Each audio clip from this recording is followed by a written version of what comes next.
So you might be asking yourself on a daily basis, how come I'm doing all the things and I'm still not losing that stubborn weight? And I was there. I was running on a treadmill most days or running in the park. I was eating healthily 80% of the time, like they tell you, that 80-20 rule. And yet the stubborn belly fat, and it just wasn't going. It just wasn't. And if anything, I felt like my body was holding onto it tighter. And so I'm going to share with you what I discovered that will hopefully help you, and maybe it's true for you too. So my body didn't feel safe. I was pushing through. I was telling myself I had to do a certain exercise, I had to eat a certain way, and I had to avoid other things. And I was pushing through, and I was working a lot, I was stressed. And even though I was stressed and probably needed rest, I was pushing through, forcing myself to exercise. Same time, same thing every single day. Now, as a man, they have a 24-hour hormonal cycle. They can push through. We are not. We're on a 28-day, more or less, hormonal cycle.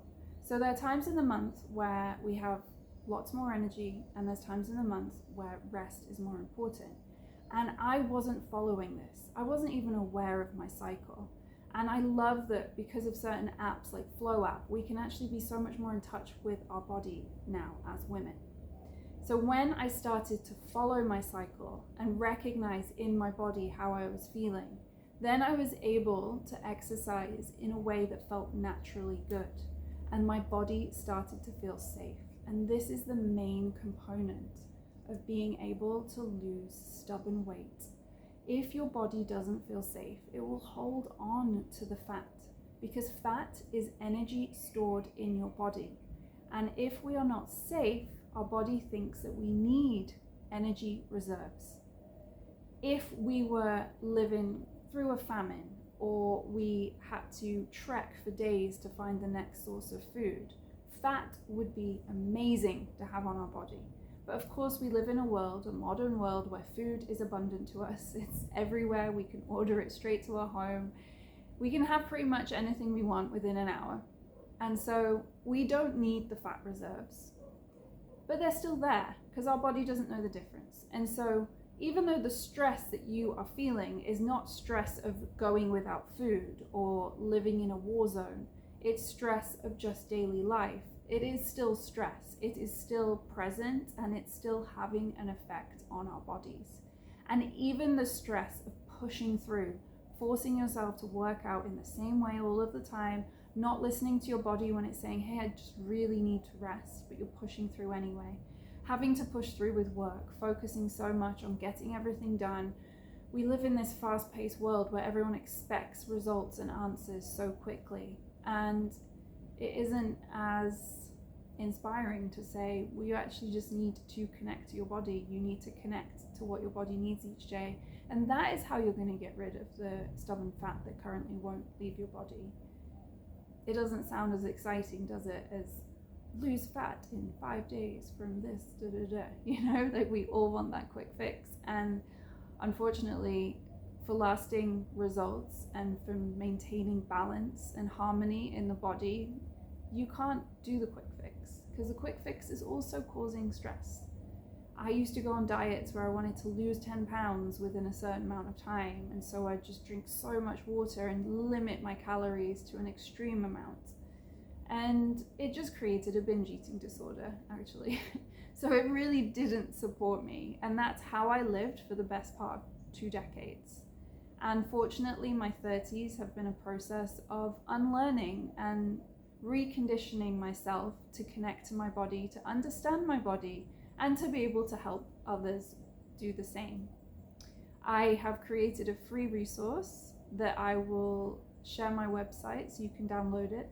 It's called Hormone Harmony, and it shares the type of exercises that are best suited to the 4 stages of our cycle and the kind of foods that your body will be naturally craving. So even if you're not quite in touch with your cycle and natural cravings at this point, you can start to implement them and then reinforce that. And when I work with a client, they get to the point where they notice that they're no longer craving the kind of sugary processed junk that they might be craving before we work together. especially if they have emotional eating or binge eating problems, but they actually start to recognize that they have a natural craving for avocados at a certain time of the cycle, or lentils and chickpeas and hummus and fermented foods and fish at a certain time of the cycle. And it's also natural. If we were just in harmony with our cycle and our body, we would naturally crave the foods that our body is crying out for to support us. And we would naturally want to move in ways that feel good if we were no longer punishing ourselves and forcing ourselves. If we switched the way we think from punishing, I want to lose weight, so I have to burn this much fat in my workout, to, okay, I'm going to breathe into my body today. I'm going to roll out my yoga mat, or just use the carpet if you have carpet, and just start moving in a way that feels good and stretch into my body, lean into my body. How does it feel to flow, to feel good? And this is something my clients learn through working together, is this ability to connect and to feel safe in our body and to start to trust our body so that our hormones become more balanced. We have a hormone called ghrelin that tells us when we're hungry. We have a hormone called leptin that tells us when we're full. And this pushing through raises our cortisol. It stops us from being able to connect to the hormones that are really telling us what we need, when it's time to eat, when it's time to stop eating.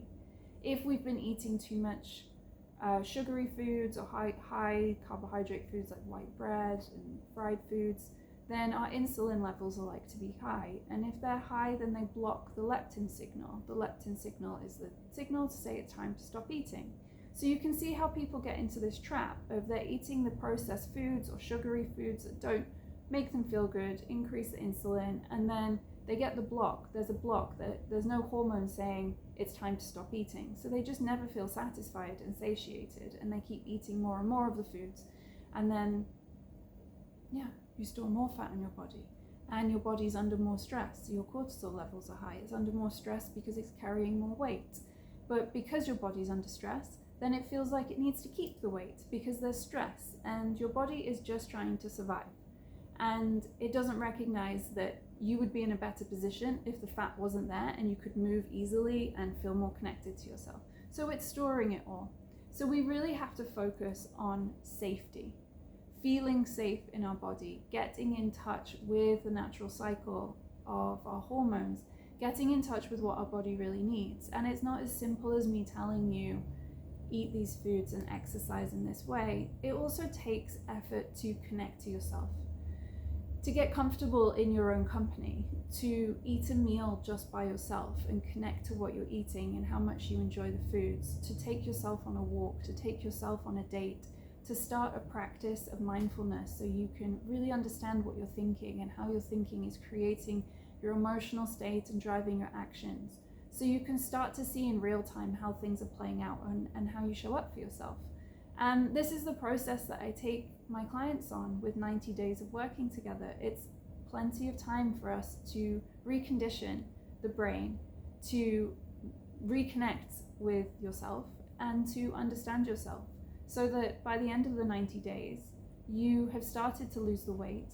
You are exercising in a way that just flows every day without it being forced, without hating and punishing your body, but actually having a lot of safety and trust and self-respect, and really taking care of your body and appreciating it and seeing it as this wonderful vessel that we were gifted at birth, that we get to experience life through, and how wonderful all of our bodies are. And it's not about how we look, but it's about how we feel. If you're treating your body with respect and care, and you are beginning to trust yourself and feel safe in your body, that stubborn weight will go, and your behaviors and habits will be aligned with how you feel.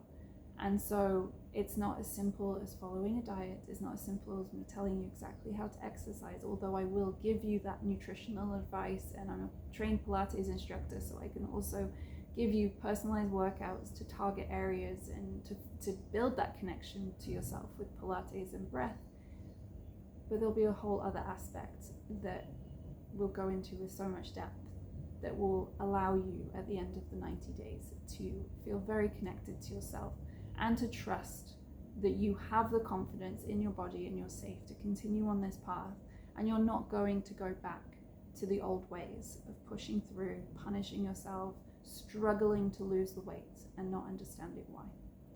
So I'll share my information in the show notes, and I will share the link on how you can get the resource on hormone harmony. Thanks for watching, and I'll be back again soon. Bye.